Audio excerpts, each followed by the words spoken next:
Fala, meus irmãos, beleza? Aqui quem fala é Heitor Castelamari. Estamos aonde? No Divã da HC. Tema do vídeo: o Campeonato Brasileiro, o Brasileirão. Ele é o campeonato mais equilibrado do mundo. Se gostaram do tema, já sabem, se inscreva no canal, compartilhe, curta e comente aonde? Aí embaixo. Vamos lá. O Brasileirão muitas vezes é colocado como o grande campeonato de todos os que existem, dos nacionais de cada país, ok? Mas aí eu sempre me questionei, e na época eu nem entendia sobre futebol quando eu era criança. Já contei aqui no canal que eu nunca gostei de futebol. Eu acabei sendo influenciado por amigos meus na época que eram corintianos. E eu sempre debatia sobre porque era muito ruim o nível técnico aqui do Brasil. Eles, não, porque é mal bom, e eu não entendia. E para questionar alguma coisa, você no mínimo tem que conhecer alguma coisinha, porque senão não tem como você debater se você não tem argumentação nenhuma. Pois bem, aí eu comecei a o quê? Assistir algumas partidas, comecei a jogar videogame, futebol no caso, conversar com outras pessoas, ver programa esportivo, até que em determinado momento eu comecei a entender muito sobre. E aí, aqui eu vou dividir em alguns tópicos, são 5 tópicos que eu vou colocar aqui do porquê que o Brasileirão é o mais equilibrado. Não confundam com o mais forte. E aí, onde foi que eu tirei essa ideia? Tá assistindo um programa esportivo e aí caiu essa pauta. O Brasileirão é o campeonato mais equilibrado. E aí o âncora do programa rebateu falando, não, é o mais forte do mundo. E aí o convidado respondeu, não, ele é o mais equilibrado. E aí os argumentos foram muito, foram bons os argumentos, eu gostei muito. E aí foi até que enfim alguém falou o que eu sempre falo. Gente, o campeonato brasileiro ele não é o mais forte. Ele é muito equilibrado porque as equipes, elas são pareias. E aí tem alguns sentidos. E um desses que eu vou começar aqui, o primeiro tópico é o quê? Distância do nosso campeonato. Por quê? Vamos lá. Para você ir para o Rio Grande do Sul e pegar Fortaleza, cara, é tipo mais de um dia, 2 de viagem. Para você ter uma noção, eu moro em São Paulo. São Paulo para o Rio, que teoricamente é perto, não é tão longe, de ônibus, se eu não estou enganado, são 12 horas de viagem de ônibus. Tudo bem, se for de avião é 1 hora e pouco, 50 minutos. Mas muitas vezes o jogador de futebol ele não vai de ônibus. Se você acompanha futebol, sabe o que eu estou falando. É viagem cansativa, é desgaste. Então assim, por que é um dos fatores que é tão equilibrado o nosso brasileiro?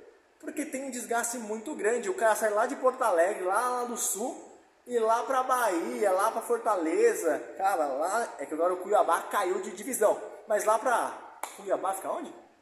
Enfim, não sei. Mas, cara, é longe, entendeu? Uma coisa é a Europa em si, pegar a Europa como um grande divisor, já que a polêmica foi essa no programa. Para você sair da França para a Inglaterra, a distância é pouca e lá funciona muito bem o transporte.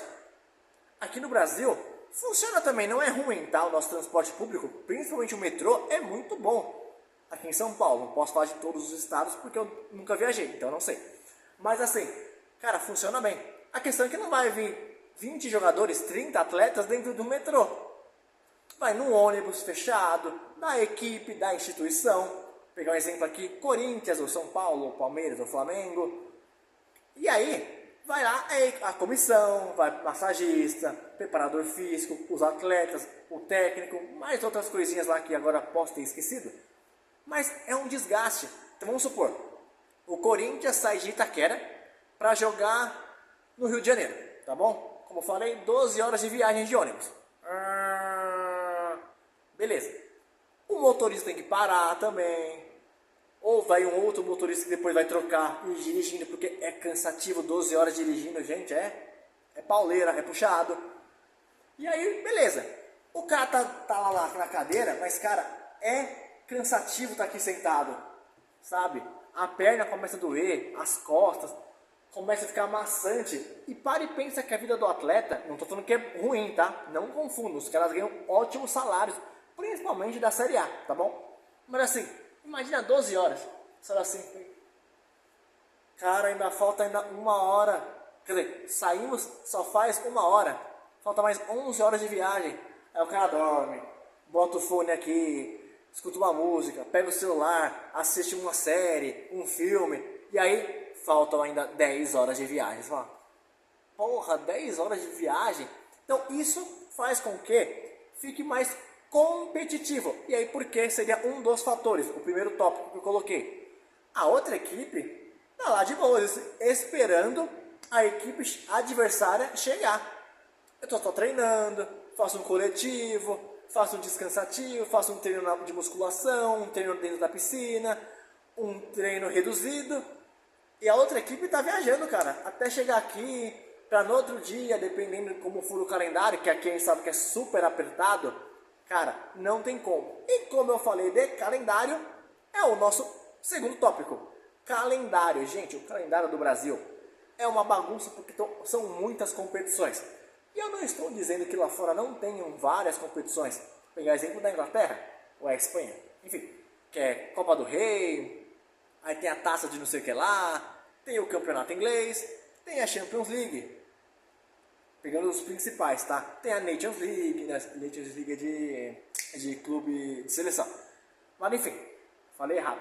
Mas onde eu quero chegar? Também tem as competições deles, também se arrasta, mas aqui no Brasil é muito arrastado. Muitos defendem que tem que acabar o estadual, ou diminuir a quantidade de jogos nos estaduais, porque você joga mais de, 15 partidas e nem começou o principal, que é o brasileiro, e o cara já tá com lesão já, pô. Olha o Lucas do São Paulo, o Oscar, nem jogaram a partida de estreia do Brasileirão porque os caras estão lesionados. Olha que loucura. Mas não foi nem por conta do Paulista. Até onde eu sei, o Neymar se machucou no Paulista. Não foi nem convocado para a seleção e nem jogou a semifinal contra o Corinthians.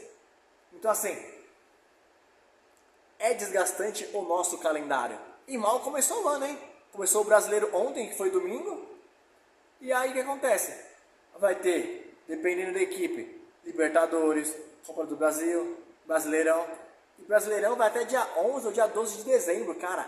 Vai se estender o resto da temporada inteira. Então a distância, o nosso calendário também é muito, muito, muito complicado. É jogo quarta e domingo, quinta e segunda, sábado e terça. Cara, é uma bagunça, são muitos jogos, tá bom? O outro tópico aqui, ó, competição, calendário, rivalidade. Isso é um ponto que pode ser levado em consideração, sim. Exemplo, esse ano tem vários times do Nordeste. Bahia, Vitória, Ceará, Fortaleza, aí acho que faltou Sport de Recife. Tem 5 equipes do Norte. E já tem lá o campeonato tipo deles lá, eu não sei qual o nome é. Esqueci o nome do campeonato que eles jogam lá. Cara, que é muito disputado. Então as partidas aqui, quando tem um nível de rivalidade, aumenta. Exemplo, Corinthians e São Paulo no Brasileiro. Um outro exemplo, Botafogo e Palmeiras. Nesses últimos anos, criou-se uma rivalidade muito forte entre essas duas equipes, que talvez nunca existiu em nenhuma época do futebol. Compreendem? E assim, ontem o jogo foi muito pegado. Quem assistiu o jogo do Palmeiras e Botafogo, cara, foi muito pegado. Parecia um Corinthians e Palmeiras. Pra ter uma noção, a final do Paulista foi menos pegado. Quem assistiu a final do Paulista sabe o que eu tô falando. Não foi pegada. Não teve futebol, foi um jogo feio. E olha que era uma final de Paulista. Já Botafogo e Palmeiras, a rivalidade foi muito acirrada. Então, tipo, é um pega pra capar. O cara desarma, já sai correndo, já dá o bote, já dá carrinho, já dá voador. Vai, caralho, viado, os caras tá pegada. Por quê? Porque tem um nível de tensão muito alta. E a gente sabe que no brasileiro, 3 pontos que você não faz, você perde o campeonato lá na frente, ou é rebaixado, ou não pega uma vaga numa Libertadores, Sul-Americana. Então é muito pegado. Então a rivalidade atualmente só vai crescendo porque tem a parte do quê? Que para mim é o mais importante, não ser rebaixado. Que aí vai a parte do equilíbrio. que é um outro tópico aqui. O equilíbrio das equipes. O que acontece? Aqui no Brasileirão, o que acontece muito? Vamos supor, Flamengo, 20ª rodada, líder do Campeonato Brasileiro, tá bom? Felipe Luiz está com o timaço, Bruno Henrique, Michael, o outro lá, outro centroavante, esqueci o nome dele, enfim, é o Pedro, Arrascaeta, De La Cruz, Gerson, os laterais que eu esqueci o nome, enfim, jogando uma barbaridade, um bolão, 7 pontos na liderança, primeiro turno os caras estão voando, começou a primeira rodada do segundo turno, que é a 20ª. Vai enfrentar por coincidência, mudou o calendário ali, a data, por conta da Libertadores, mudou, adiou a data, vai pegar exemplo, vamos supor que na 20ª rodada o Lanterna seja o Mirassol, jogando em Mirassol, que é aqui em São Paulo. E aí, 1-1. Aí você fala, caraca, o Flamengo empatou com o Mirassol, depois de várias partidas que estava ganhando seguido, empatando contra equipe grande, jogando bem, jogou super mal contra o Mirassol, que é o Lanterna, para quem não sabe o termo Lanterna, é o último colocado da tabela. E aí, por que isso acontece? Porque o equilíbrio é muito grande, mas todos os outros fatores fizeram ficar equilibrado. Viagem, distância, calendário, rivalidade. Cara, os jogadores estão cansados fisicamente. E aí quando você vai fazer uma viagem do Rio para São Paulo, pegar o Lanterna também quer sair da zona de rebaixamento. É cobrado, é torcida lá gritando, é dirigente, é salário atrasado, então os caras querem também mostrar serviço. Porque tem como, vamos supor, pro Lanterna escapar, tá 6 pontos. Se ganha no Flamengo, que seria muito difícil, só fica 3. E aí, qual é a questão? O calendário do Flamengo, na quarta, o cara vai pegar o quê? Libertadores. Ele não tá com o time titular, tá mesclado, tá com reserva. Por isso que foi 1-1. Então é muito equilíbrio. Por isso que eu não falar, e o Lanterna pegou o líder e empatou. Ou o Lanterna ganhou do líder. Por quê? Porque tem outras competições acontecendo e é um nível de equilíbrio muito pareio. E aí, para finalizar essa parte, é o que? Valor do elenco, é o nosso último tópico. Por que o valor do elenco também é muito assim, discrepante a ponto das pessoas não entenderem? Exemplo, o Flamengo tem um elenco milionário. É muito caro os atletas do Flamengo. Podem se desvalorizarem? Podem. Podem sair de graça? Podem. Eles podem contratar jogador a custo zero? Pode. Mas a gente sabe que o elenco do Flamengo é muito caro e o salário é muito alto. Exemplo do Mirassol. O Mirassol não tem uma folha tão cara comparado com a do Flamengo. Vamos só pegar um exemplo simples, eu não sei de cabeça. Vamos supor que a folha salarial do Flamengo fosse 30 milhões de reais. Beleza? E a do Mirassol fosse, exemplo, tá? 10 milhões. Cara, é 3 vezes mais, é 30 milhões para 10 milhões, é 3 vezes de diferença. Teoricamente, é como se o goleiro do Flamengo fosse 3 vezes melhor. O zagueiro, os laterais, os volantes, os meias, os atacantes, os pontas, cara, eles são 3 vezes mais do que os caras. Porque senão não faz sentido você pagar um valor tão caro para um cara tão ruim quanto o da outra equipe. Consegue compreender? Então assim, não faz sentido. Só que quando vai colocar a bola em campo, você vê que todos os pré-requisitos que eu coloquei aqui no tópico, distância, calendário, competição, rivalidade, equilíbrio e valor do elenco, na bola não existe. Você vê o time, como eu falei, top como o Flamengo, pegando times e perdendo ou empatando. Consegue compreender? Cara, e é isso que faz o campeonato ser o quê? O mais equilibrado, não o mais forte. Nossa, o Brasileirão é melhor do que a Premier League, que é o campeonato inglês.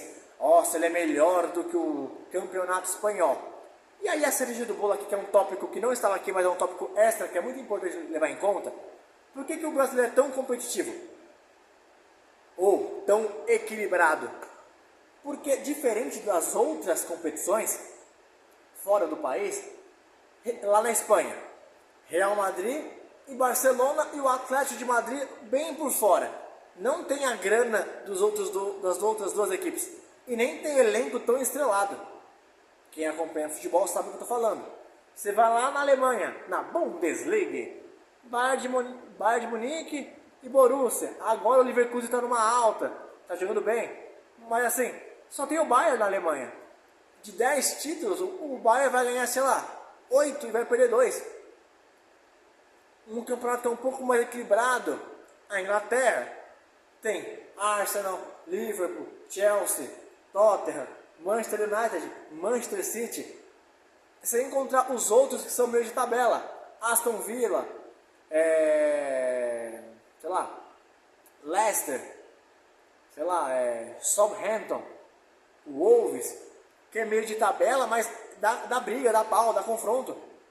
Talvez o inglês seja o mais, realmente, o que todo mundo fala hoje em dia, que é o mais forte. Por conta disso, é muito dinheiro e, cara, o nível realmente lá do meio de tabela é muito forte, é muito equilibrado. Acho que qualquer time lá da Premier League, qualquer um do meio da tabela ali, jogaria o Brasileirão e conseguiria ganhar com muita folga, bem de boas. A Itália também tem um futebol bem equilibrado também. Inter de Milão, Milan, Juventus, Napoli e Atalanta. Hoje em dia tem 5 ali, mas a gente sabe que o grande ali é a Juventus, que é o maior campeão do nacional, tá? Não de Champions League, de Champions seria o Milan, tá? Mas assim, o Milan não vem bem das pernas há muito tempo. Então assim, as outras competições europeias tem 1, 2 equipes, 3, tirando o campeonato inglês, tem, sei lá, 5, 6, 7, que depois, quando chega na 20ª rodada, afunilam em quem? Liverpool e Arsenal. Esse ano o City está fora porque deu vários problemas, tanto pessoais lá com o Pepe Guardiola, quanto lesões de atletas. Mas assim, o brasileiro ele é muito equilibrado porque é muito pareio, entendeu? É muito. E aí tem uma entrevista de... Eu não sei o jogador que falou essa entrevista, mas ele falou um negócio. Quando um time pequeno da Europa vai enfrentar um grande, tipo um Real Madrid, contra um Rayo Vallecano, o Rayo Vallecano sabe que ele vai jogar para não perder. Se ganhar, meu Deus, caraca, para a semana, cara, é aumento de salário, pode trazer as prostitutas que hoje vai ter festa, ai caralho. Porque a ideia é você perder do Real Madrid. O time a ser batido na Espanha são os times grandes. Então todos, são 20 equipes. As outras 18 equipes jogam para não perder. Quem tem que ganhar o favoritismo é do Real Madrid e do Barcelona, atualmente. Não sei como é que era 10, 20 anos atrás, mas atualmente é isso que acontece. Quem tem que correr atrás da vitória é o Real Madrid e o Barcelona. Então é um campeonato que não tem equilíbrio, você já sabe quem vai ser campeão. Aí tem uma zebra. Putz, esse ano ganhou o Atlético de Madrid. O que aconteceu na década passada? Não foi nem o Barcelona, nem o Real Madrid, foi o Atlético. Mas pega assim, a década, quem ganhou mais? Barcelona, Real Madrid, uma outra Atlético. É que o Barcelona foi tão dominante na década passada que, nossa senhora, aquela década do Messi ali foi absurdo, mas enfim. Bom, se gostaram do tema, já sabem, comentem aí embaixo, quero saber a opinião de vocês, se vocês concordam com essa ideia do brasileiro ser equilibrado e não ser o mais forte, comentem aí o que vocês acham sobre, se faz sentido essa visão que eu coloquei da Europa e Brasil, porque realmente, quando você vai comparar, tem que comparar com algo. Eu estou comparando com a Europa porque não vai comparar com o futebol argentino, paraguaio, venezuelano. Putz, aí você é louco. Aí o futebol brasileiro é pica das galáxias. Tá bom? Eu vou ficando por aqui. Aquele forte abraço e até mais.